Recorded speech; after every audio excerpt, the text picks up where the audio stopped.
onboarding and theories related to that. Then we have retention. What is retention? Theories related to retention. And we have strategies for onboarding and retention. And then we have conclusion. Going ahead, onboarding. So what is onboarding? Onboarding is an essential process designed to facilitate the integration of new employees in an organization and a company. It serves as a bridge between the pre-hiring stage and the employee's full immersion of the role into an organization. The main objectives of onboarding are to provide new hires with the information, resources, and support they need to become productive and engaged members of the team. For some organizations, the onboarding process consists of 1 or 2 days of activities. For other organizations, it may involve series of activities that last up to one or many several months. Onboarding is often confused with orientation.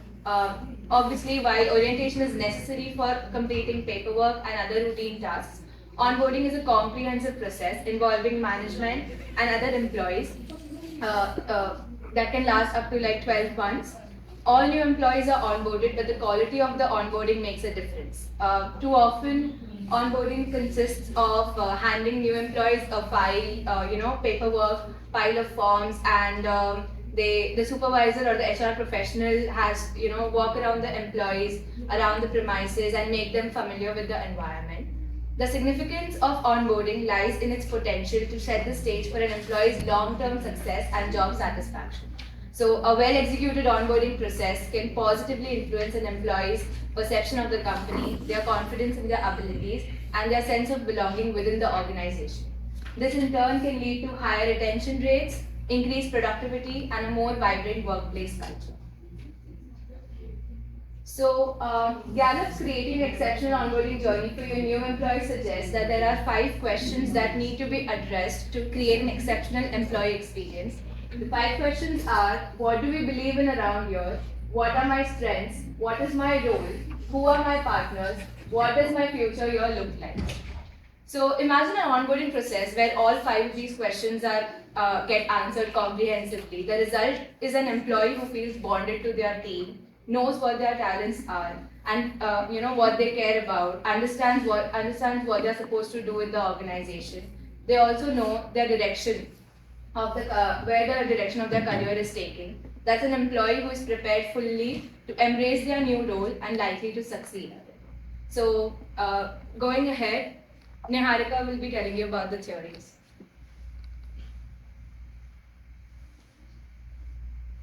Just a moment, guys. I'm having a technical issue here, I guess.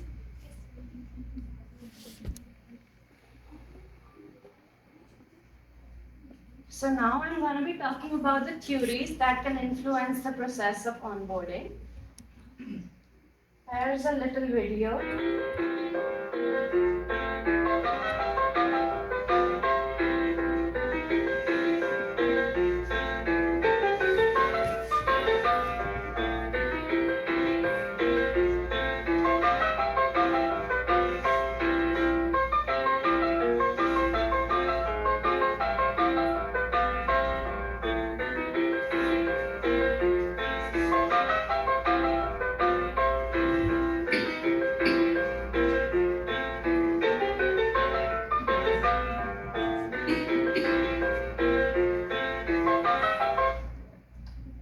So what do you guys think happened here?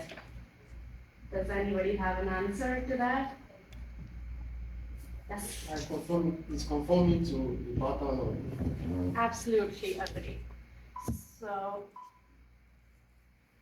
this is a renowned theory explained by psychologist Albert Bandura, which says that people learn through observation. He explains in his theory that people have 3 ways of learning, which are verbal instructions, live models, and symbolism. This theory by Sir Albert can be used to influence the process of onboarding in an organization. So when you first enter an organization, you will get verbal instructions from your trainers. They'll tell you what is where, what you have to do. And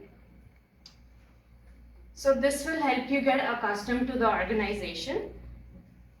Now you need to make sure that these instructions are easily retainable and your employees are not feeling overburdened by these instructions.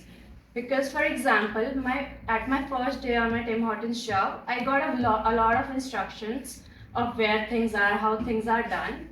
But it was very difficult for me to retain and I had to re-ask my superiors about a lot of things.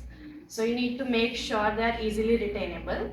Then second, when you have done with the verbal instructions, you will shadow your supervisors or experienced professionals to learn how things are done. Here, the way your employees act, the culture they are promoting, and their attitude is very important because trainees will learn from your experienced employees.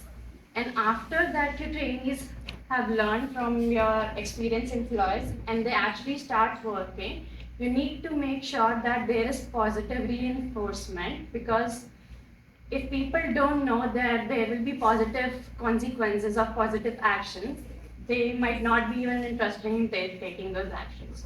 So positive reinforcement will play a major role.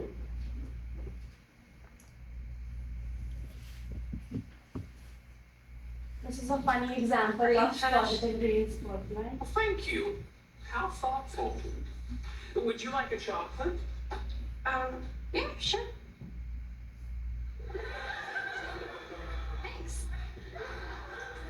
Oh, sorry, Sheldon. I almost sat in your spot. Did you? I didn't notice. Have a chocolate. So I hope you guys get what is reinforcement now. Are you? Now I think everybody knows what the Maslow's theory is. It's very famous. But this Maslow's hierarchy of needs theory can be used to influence the process of onboarding in an organization. What we can do is to fulfill the first steps of needs, which are physiological and safety needs, you can provide your employees with all the tools and all the space that they need to fulfill their tasks and their jobs. You also need to make sure that the employees in your organization feel safe. They have a safe space where they can work properly. So that is important to fulfill the first set of needs. After that comes the belonging and esteem needs. Giving your employees a warm welcome, making them feel special, making them feel that they are a part of your tribe can help fulfill these belonging and esteem needs for your new employees. And after that comes the last set of needs, which are self-actualization needs. I know self-actualization can be a long journey for employees, but you can make sure that employees in the beginning have proper clarity and guidance regarding where they're heading in the company. You can ask your employees to have meetings with the direct managers to discuss about their strengths and weaknesses since the very beginning so that they can reach their full potential. So that is with the Maslow's hierarchy of needs. I'll ask Tanisha to take over. Moving forward, we come to the improving onboarding process. So we came across 4 concepts that you can help to improve the onboarding process. The first one is reduce anxiety with cognitive closure. So consider the powerful concept of cognitive closure in the context of onboarding, where the unknown can be a cause of worry for new hires. Our employees desire clear solutions during their onboarding experience, much as we seek clarity with navigating unfamiliar environments. So, recognizing this intrinsic need, we may improve the onboarding process by developing a strong pre-boarding plan, aided by innovative new hire onboarding softwares. This approach not only addresses uncertainties, but it also empowers our new team members by allowing them to actively participate in their own integration to our business. We set the path for a smoother transition and a more confident, engaged staff by adopting cognitive closure. The second one is reducing the cognitive overload. The first week of joining is very frequently a jungle of learning new best practices, standards, and procedures. Psychologists call this stage as cognitive overload. When your brain is given too much information at once, it is unable to prioritize which information is necessary, which information is needs to come first, what needs to be processed first. So, and it hence ignores everything, whatever is processing in their brain. So cognitive overload is unproductive, making new employees feel scared and incapable. We can prevent overburdening your new hires by extending the orientation period and then structuring your training approach rather than cramming everything into a single week. Give staff only the most important information in the first few days and then gradually add layers of complexity. Create information libraries where employees can go if they forget a particular procedure or policy. An internal knowledge base serves as a form of institutional memory, reducing some of the cognitive load on the staff. The third one is enhancing the psychological contract. So, the psychological contract refers to the implicit and unspoken expectations between the employers and the employees, underlining every interaction within the organization. Although not explicitly recognized, it plays a crucial role in shaping the work relationship between the employees and the employers. Onboarding training is an opportunity to establish a mutual agreement built on trust and open communication. So the contract involves employees completing tasks in exchange for compensation, recognition, and growth opportunities. Over time, additional elements such as trust and honesty, communication have become an integral part of the contract. A strong psychological contract forms the basis of fostering an engaged and for the loyal workforce. The last one would be providing psychological safety to employees. So, when the employees are confident that they can take risks, ask questions, and offer feedback without feeling judged, embarrassed, degraded, or worried about their careers, they feel psychologically at ease. Many business psychologists believe that the psychological safety is an essential attribute for a high performing team because it allows their team members to think effectively and take calculated risks without fear of repercussions if they make any errors or mistakes.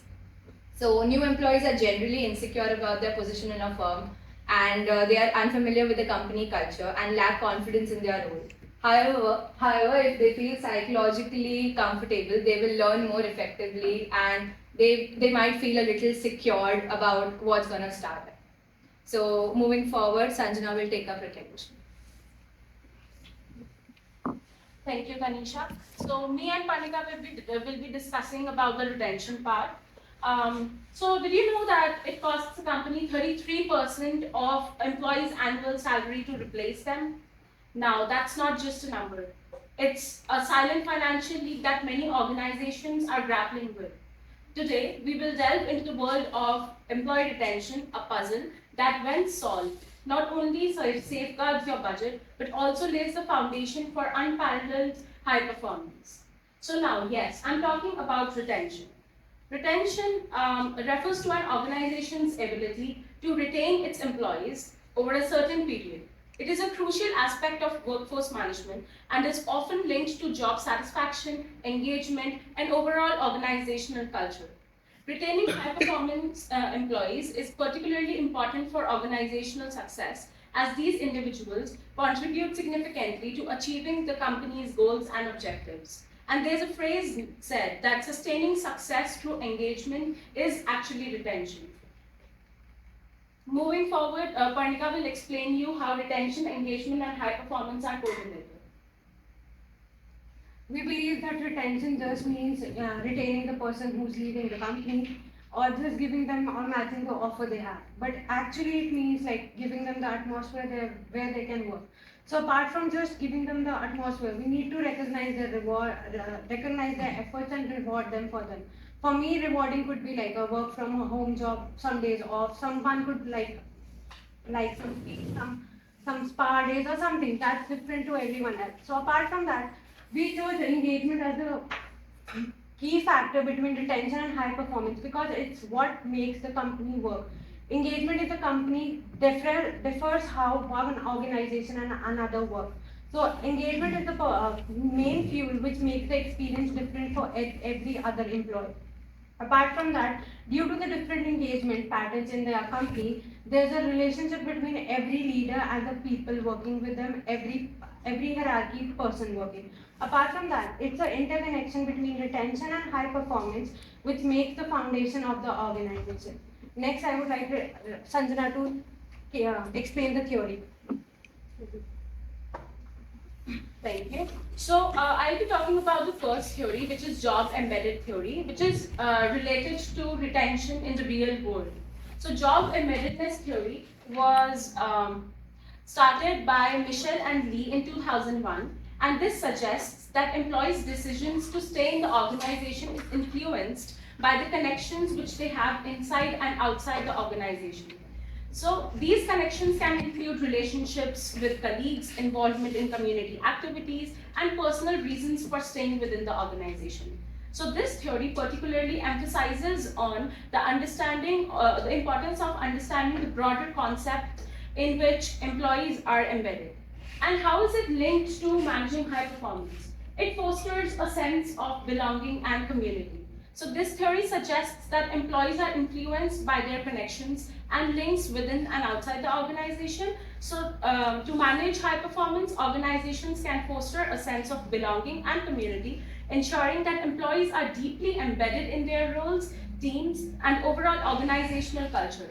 Building these relationships and networks within the workplace contributes to job satisfaction and consequently high performance. Now, every theory has their own pros and cons. So for this theory, the main pro is a holistic perspective and long-term focus. So this takes a holistic view of employees' retention by considering work-related and non-work-related factors. And it emphasizes a long-term commitment through social and personal connections contributing to employee retention. Now, the main limitation is that it has a limited generalizability. So the importance of embeddedness factors may vary among individuals and across different organizational contexts. So we actually researched that this theory was taken by Google at some point of time, and what was its impact? As we know that Google provides a range of on-site facilities, like encourages collaboration through open office spaces and offers various non-work related activities as well. So this approach contributes to a sense of belonging among the employees and has likely played a role in Google's ability to retain employees. So now next theory will be explained by Pranita. So expectancy theory, it's by Victor Bloom. So what do you think expectancy theory could refer to? Anyone else? So basically it refers to how an employer decides to stay in a company or leave the company depending on the expectations. So as an employee, I expect the company to see the efforts I'm putting into work and how my efforts are coming as a success for the company, the performance, and how they reward me. So that's how basically an employee decides whether I should work for this company some more time or just change my organization, which has been my decision as well, like how my company was rewarding me. I guess someone else's decision was that. Our expectation, I guess, as ours was. Thanks for that. So the main link, how this theory relates retention and managing high performance is by building a link between the efforts and the rewards. And there are also a pro, which is the clear link which the employee can see that this is the amount of efforts I'm putting into my work. This is the sales or the performance and how it's giving a growth to the company, and the rewards I'm getting in return from the company. And the con is different, definitely the individual differences. I'd like to explain this with an example. So my brother was working in a company. He got an offer and he just gave in his papers because he wasn't getting the work environment to work. The company decided to compensate his offer by giving him a rise in the package and giving him like days off. But they didn't understand he was looking to work for a new sector. Even after communicating that he's looking to work in a different sector, after giving in his papers, the company decides like, let's give him a new vertical to work on. And this is how they opted to like retain him by, so this is how the reward was what worked for him, and for me it was something different back then. I would like to welcome Tosin to put some light on the strategies of onboarding and retention. Thank you. We'll be talking about the onboarding strategies. There are a lot of organizations that have a great onboarding process and retention, but we are looking at Google, Netflix, and Microsoft. Some 7% of Google employees and 56% of Netflix employees have reported a positive onboarding process. The onboarding process had a lasting impression on them, and they can always go back to the onboarding process we had, which was a fantastic one. Now, these organizations have similar processes in place. The process of the onboarding is similar. The first one they do is the pre-boarding, and this occurs just before the new hire resumes. This comes up before the first day of resumption of the new employees. Documentations are signed. There are frequent communications with the new hire. Working space and tools are set up for the new hire, and also some documentations are sent to the new hire for him to read, to have a knowledge about the organization he's going to be working with, just to have a pre-understanding of what the organization is into. And also there is onboarding body. This person is attached to the new hire. Now the function of this person is to guide this new hire on the working process. That he directs the new hire on placing the cafeteria, for instance. He mentors the new hire and also shows him around the organization. He guides him through the initial days of his work. This person is responsible for also introducing the new hire to fellow colleagues in the organization and also helping to get comfortable and familiar with the new environment. Now the onboarding session, this is actually the stage where the trainings are done, the orientation. It's encompassing because it takes a period of, it takes a while for this process to actually be done. It's not rushed. These organizations, I mean Google, Netflix, Microsoft, they don't rush the onboarding process because they want the employees, the new employees, to understand what the organization is into and what is required of them. So it takes some months for them to do this. And it elaborates the roles and responsibilities that the new hire will be doing in the organization. It talks about the product and services of the organization, their mission, the values, their culture, the benefits that the employee will get, the pay fees and the rest of it, and also the organizational design and structure. Now, after this onboarding session, they have the one-on-ones. There's what they call one-on-ones, and this is actually done within the working period or maybe in an event, whenever they organize events. And it's actually aimed at building connections within the organization. And it's also aimed at gaining knowledge and sharing ideas with experienced employees in the organization. The new hires get to meet with experienced employees in the organization, whereby they connect, they ask questions, they get to know each other, and also in this process, they get the opportunity to meet with top executives, top managers. There's feedbacks and sharing of ideas amongst them. Now we'll look at the retention strategies they use in the organization. There is the organizational culture, and in this process, the employees tend to live the culture of the organization. There is a reality shaping power here. They tend to live the culture of the organization, the values and the vision of the organization. And the employees they have the freedom to make decisions, to bring in their own initiative in whatever decision the organization is taking. They feel they are valued and also empowered to do things that are for the benefit of the organization. They are not micromanaged because they have been empowered to go out and make decisions for the progress of the organization. There's the benefits and perks, which keeps the employee happy and satisfied, not just dressing down on Fridays or working from home, no, but these are benefits that will make the employees happy. It may be like long paid annual leave, vacations, just to make them happy, or maybe like giving them some things that would be of benefit to their families also. There is also the career and development which they do for the employees, and this is training. It helps in the development of their career and also help them to feel engaged in the organization. And they also organize mentoring and coaching programs for the employees, which also help them to grow in their field of expertise. There's a positive work-life balance. And these employees are offered the flexible working hours. It makes them balance their private lives with their work.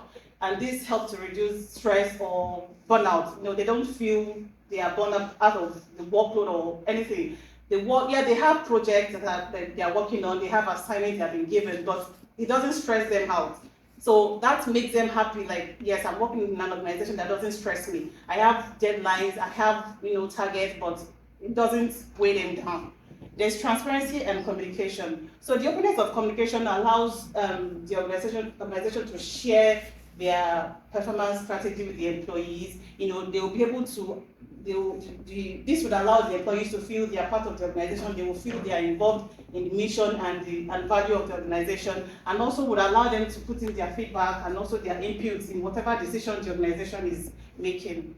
So in conclusion, a well-structured and great onboarding will give a lasting impression on the employees. They will always remember how they were treated. They will always remember what was done for them in the future. They will always remember, oh yes, and also they will refer the organization to other applicants, like come work in our organization, it's a great place to work, and then they will be happy and they're satisfied working for that organization.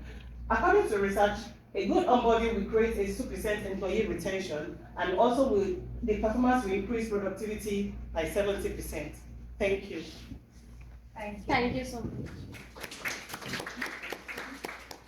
Wow, you provided an extremely rich PowerPoint as a launch point for everybody in this class, right? That's a deliverable, and that's one of the keys, and that's, it's terrific. Questions from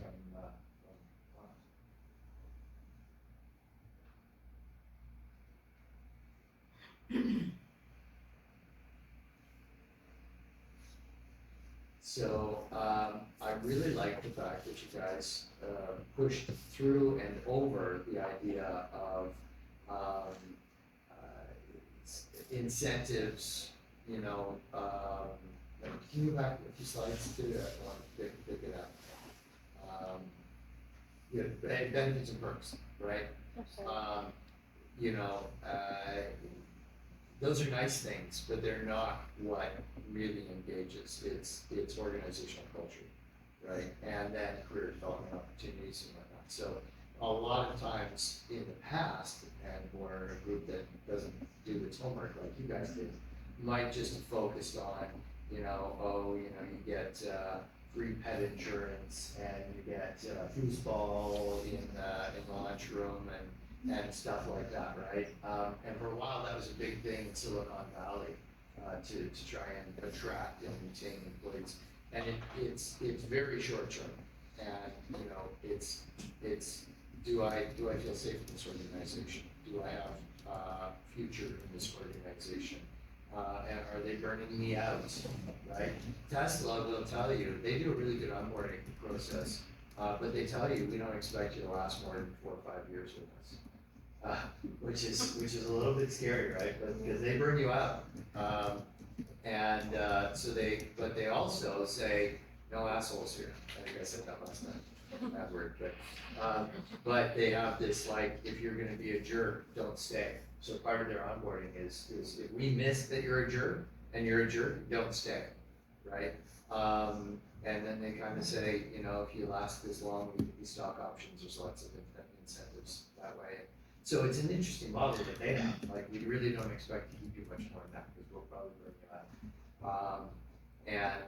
But we'll compensate you well, and we surround you with a bunch of jerks, right? So it's an interesting trade-off that they're utilizing. We've seen onboarding done horribly, and I love the stats. Can you go back to the stats? Good onboarding, 82%, things like that.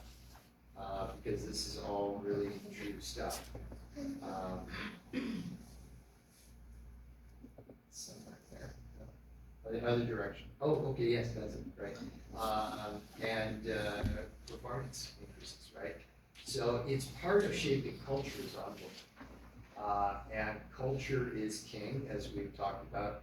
I'm going to be producing that missed lecture from a number of weeks ago that's going to occur like this week that you'll be able to see, which is pulling reality shaping together and ultimately about culture, shaping culture proactively.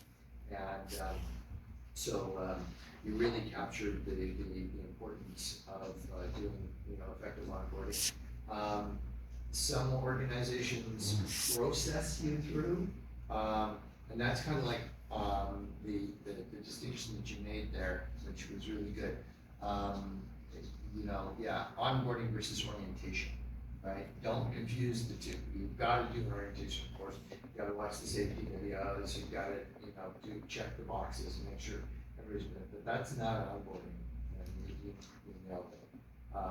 or onboarding is enculturating, right, people and showing them, you know, how do we do things around here, right? And how do you perform well and how do you, get ahead, things like that. So, really, really comprehensive, great integration of theory, bringing in Bandura and the idea of reducing anxiety with cognitive closure.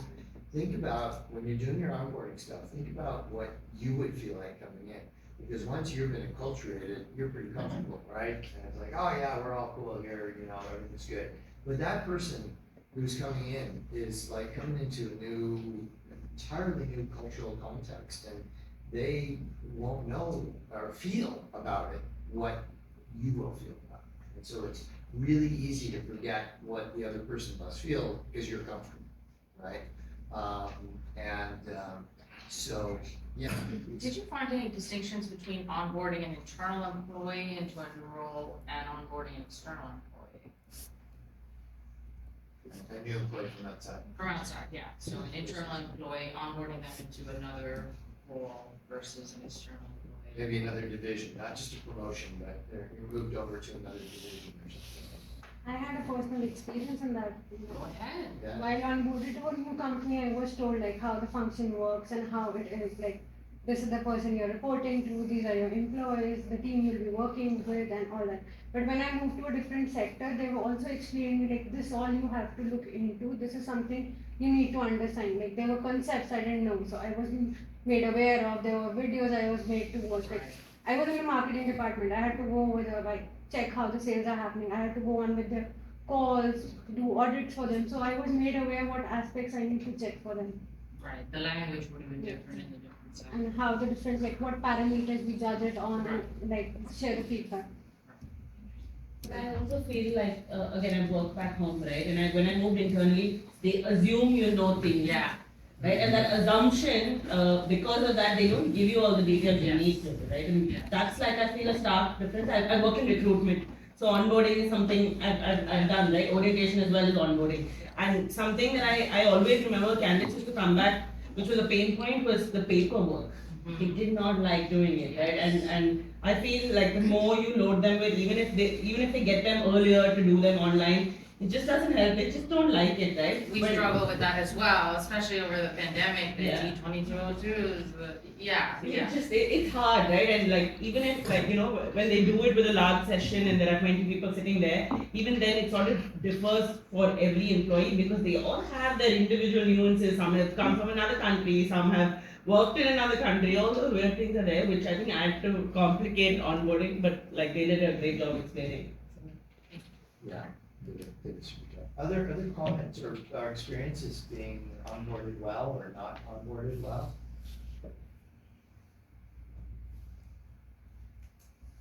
Like, I think the more the company takes the time, I'm not saying that they should take a month or 2 or 3, but at least they should be good enough so that the employee feels comfortable within the company with his or her superiors.